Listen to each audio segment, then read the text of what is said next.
All right, Rajiv, interesting year for both of us. You will be completing 25 years later this year. We Yes, have yeah. Digit has just completed 25 Yes. years in the technology space. Two journeys probably started together at the same time in different directions but in the similar space. I want to understand from you, because a lot has changed in these 25 years. Yeah. What were the key principles, philosophies that helped you sort of adapt, survive, and lead in this country? Yeah. Okay, so we have been always very clear as a our company's working philosophy that we should be completely focused on our customers, and we should try to give them things which they may like to have. They may not even be knowing there is a latent need, but it is there, and then we should identify those needs, and then we should, using our technological prowess, we should be building products around that, and we should be doing as far as possible before any of our competitor, so that also gives us an edge over our competition. So one is the focus on our customers, and second is our ability to read from that what they may like to have and convert that into an actual product for them. Okay. So I think this is one of the fundamental focus that we have had, which has really helped us during this time. And the market has always been up and down, but we kind of have been insulated because of that, because we have always been launching new things which were not there in the market. Foreseeing things and Foreseeing, planning yes, in yeah. advance. Now, I'm going to talk about that. I'm going to talk about the growth and numbers and everything. But you spoke about how you have always been ahead of the curve, sort of understanding the consumer needs and bringing products accordingly. Yeah. Was there any trend, consumer trend or behavior pattern that you could not have predicted 25 years ago, but when you see it, it's happening? Like one of those things which even in your wildest dreams you could not think of, but it's a reality now. Yeah. So I would say this, the kind of change which happened because of COVID. We always knew that people will go more and more digital. But the way it has suddenly happened because of COVID, the drastic change in adaptation of all the use of technology and doing everything in a digital and a virtual way, I think that was something which we never really anticipated. The pace of that change earlier, and that really surprised us. At the same time, it helped us because that has been one of our focus areas. Similarly, another thing if we talk about is Mac ecosystem. Yeah. So Mac ecosystem is quite big. Yeah. Even when we look at laptop now, Apple is closing to 10% kind of a market share, even in a market like India. And the Mac life cycle is far longer than any other laptop. That means the number of Macs in use in the market are like really big. It's not a niche market. But there has never been a brand which is focused on developing monitors specifically for the Mac ecosystem. There were a lot of pain points that people used to have who were using a Mac when they connected to a monitor. Yeah, you connect it, but monitor gives a very different kind of colors as compared to what your MacBook screen shows. Now, you've spoken about the growth over the last year. You said 43% year-on-year growth is what you have seen.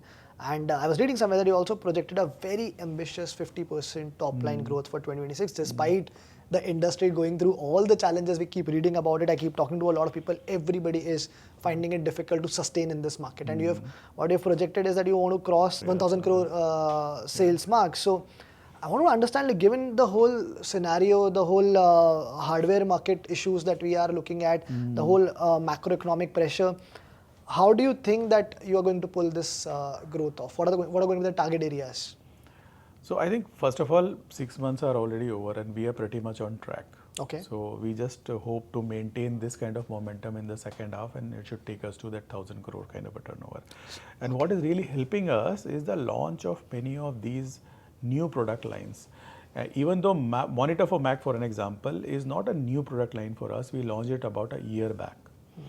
But the range is expanding.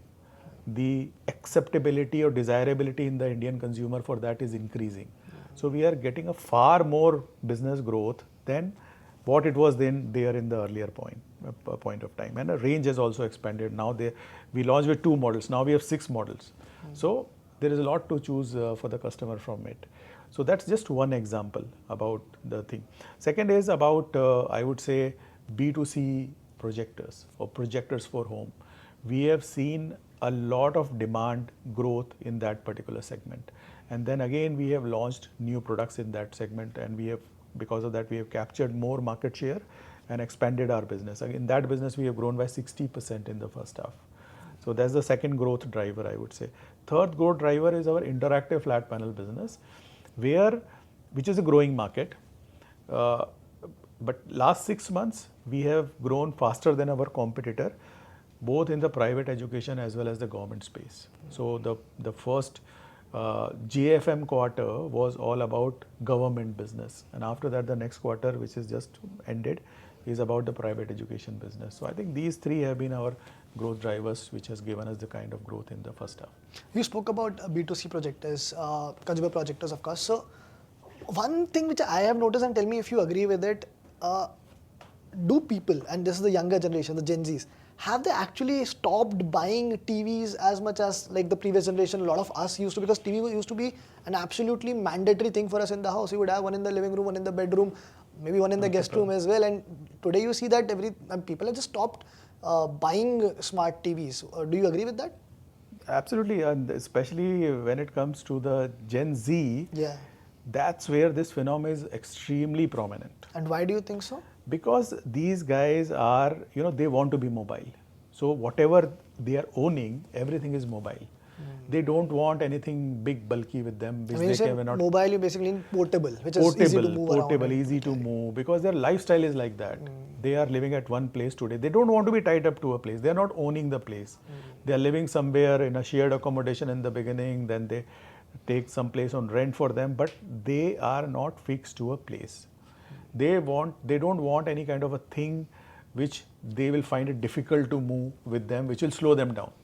So TV does not fit in their philosophy at all. While they have a desire to look at all the stuff, because they're consuming so much of stuff, they have a need and desire to watch it on a big screen. And that's where we have seen that they are taking up the mobile projector or smart projector in a very big way. Because a smart projector is very compact, and it comes with a Google TV inbuilt. So it's a self-operating complete unit. You don't need to connect it with anything, but you can connect, but no need also at the same time. All OTT, everything, all the apps are inbuilt, and it's just plug and play. So plug and play, and then you can project it on any surface. Earlier, when you were using a projector, you will have to have a fixed screen. You project on that. But these ones, you can project it on any kind of a wall, floor, ceiling, anywhere.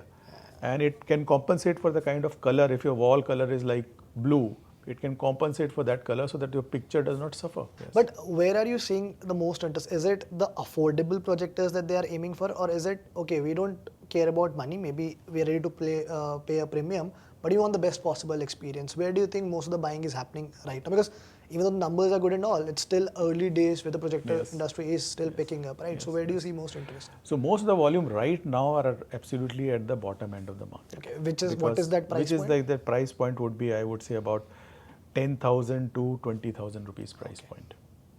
And that is where majority of the purchase is happening. But this segment is not really Gen Z.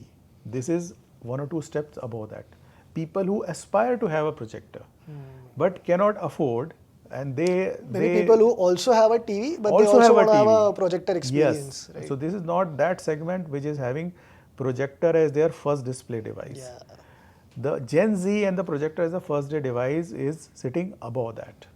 They are not this price conscious. They are into a different price bracket.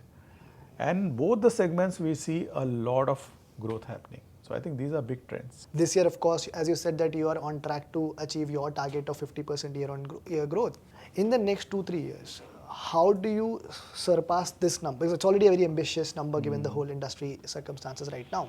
From what I understand, that Make in India right now contributes to 1/3 of your business, like basically the products that are coming out of India, right? How important will that be to beat this number, to take this 50% growth to 70-75%? What are you planning for that? Okay, so like a lot of these trends which are very visible right now, we are only getting benefited by a part of it.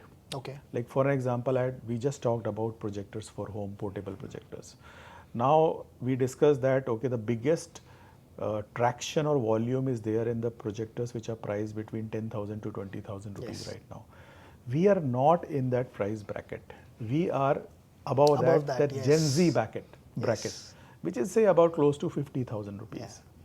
So today we don't have an offering here. Also, this customer which is buying these projectors would very fast upgrade to the next level of projector. Absolutely. And that's where we are. So we see a very big growth opportunity in the consumer projector business going forward.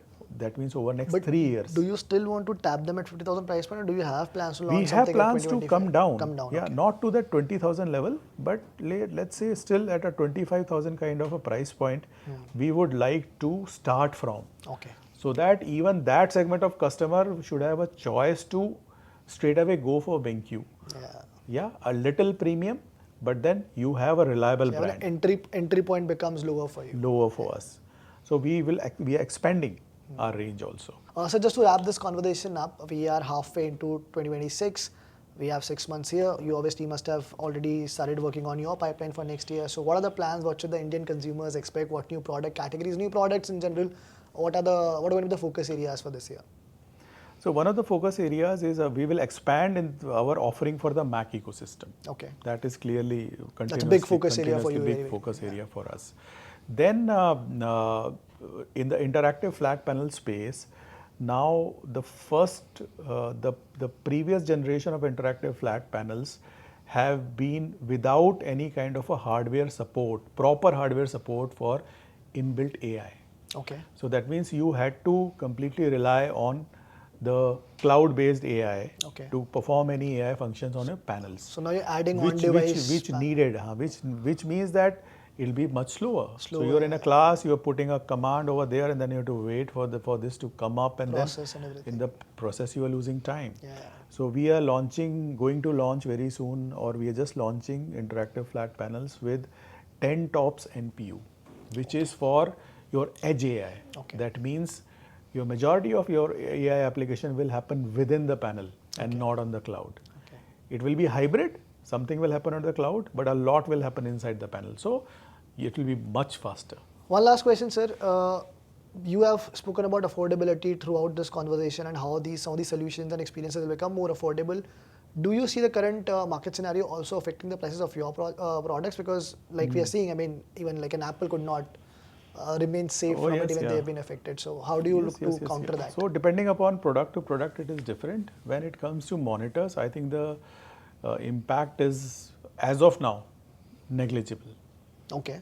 Whatever price impact is there on monitors, Any right category now, where you are facing it? Right. So we are facing primarily we are facing in the interactive flat panels. Okay.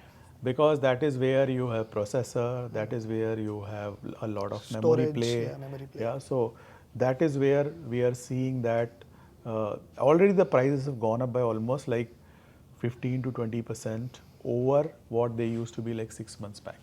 And we expect another 10% jump for sure within next 3-4 months time frame because of this. Okay. So that's one category which is definitely impacted by this. I think in general, it's difficult times for the entire industry, and that you are still keeping up and getting the numbers that you had planned for. It's in itself an achievement. Yeah. Thank you so much, sir, for your time. I hope to see you very, very soon. You were very kind with your time and your answers. Thank you so much. Thank you. Really nice interacting with you.